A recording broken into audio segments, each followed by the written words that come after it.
একনাগাড়ে চলতে থাকা বৃষ্টিপাত দেখে ভয়টা পাচ্ছিলেনই, আর সেই ভয়ই সত্যি হয়েছে। দামোদর উঠে এসেছে ঘরে, চারিদিক জলমগ্ন। কাঁকসার শিলামপুর এলাকা পুরোপুরিভাবে বিপর্যস্ত হয়ে পড়েছে বিগত কয়েকদিনের টানা বৃষ্টিপাত এবং তারপর ডিভিসির জল ছাড়ার ফলে। একাধিক বাড়ি পুরোপুরিভাবে জলের তলায় চলে গিয়েছে।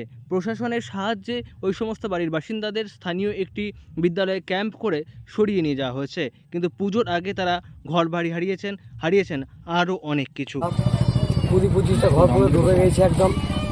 তো আমাদের প্রধান যাবতীয় তৃণমূল কর্মচারী সবাই সঙ্গে ছিল।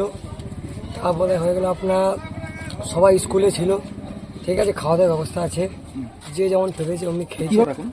এখন অবস্থা খুব খারাপ। এখন স্কুলে আমরা সবাই আছি, ঠিক আছে, সব সাইডে আছি। এখন ডুবা মানে 25-26টা ঘরটা একদম ডুবে গেছে। কাঁকসার শিলামপুর এলাকা একদম দামোদর সংলগ্ন জায়গাতেই অবস্থিত এই গ্রামটি।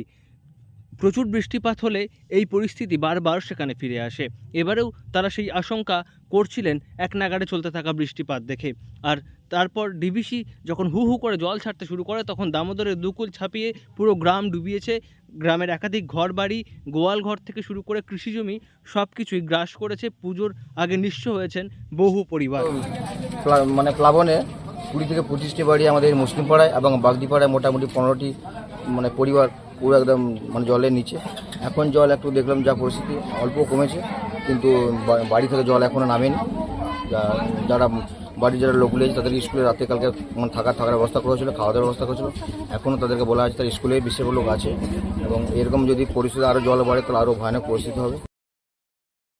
যদিও প্রশাসনের তৎপরতায় সব রকমভাবে ওই সমস্ত এলাকার মানুষজনকে সাহায্য করা হচ্ছে, তাদেরকে নিরাপদ জায়গায় সরিয়ে নিয়ে যাওয়া হয়েছে।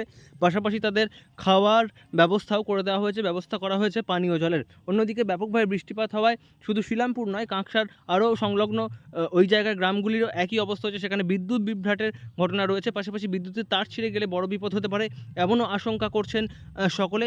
সব মিলিয়ে পুরোপুরিভাবে বিপর্যস্ত হয়ে পড়েছে শিলামপুর সহ সংলগ্ন সমস্ত গ্রামগুলি। কাল থেকে হয়েছে, আচ্ছা, আর 4-5 দিন থেকে জলই হচ্ছে। বাদল তো ছিল 4-5 দিন জুড়ে। আজকে কাল থেকে বেশি বাড়াবাড়ি হচ্ছে, পানি ঘর দুয়ার বুঝে যাচ্ছে। পাড়াটা ডুবেছে, 25টা ঘর, 20 গোটা পাড়াটা ডুবেছে। ঘর, হ্যাঁ 20 এখন বাইরে এদিকে ওদিকে যাচ্ছি আমরা। ছিলাম বাইরে, ইটাকা ঢুকেছিলাম, এখানে স্কুল যায় না, যেতে পারি না। গত মঙ্গলবার থেকেই হু হু করে জল ঢুকতে শুরু করে এই সমস্ত গ্রামগুলিতে। বুধবার অবস্থার আরও অবনতি হয়, তবে ধীরে ধীরে যখন বেলা বাড়তে শুরু করে তারপর আস্তে আস্তে জল নামতে শুরু করেছে। যদিও 8 সদস্যের একটি এনডিআরএফের টিম নামানো হয়েছিল এলাকায় উদ্ধার কার্য চালানোর জন্য।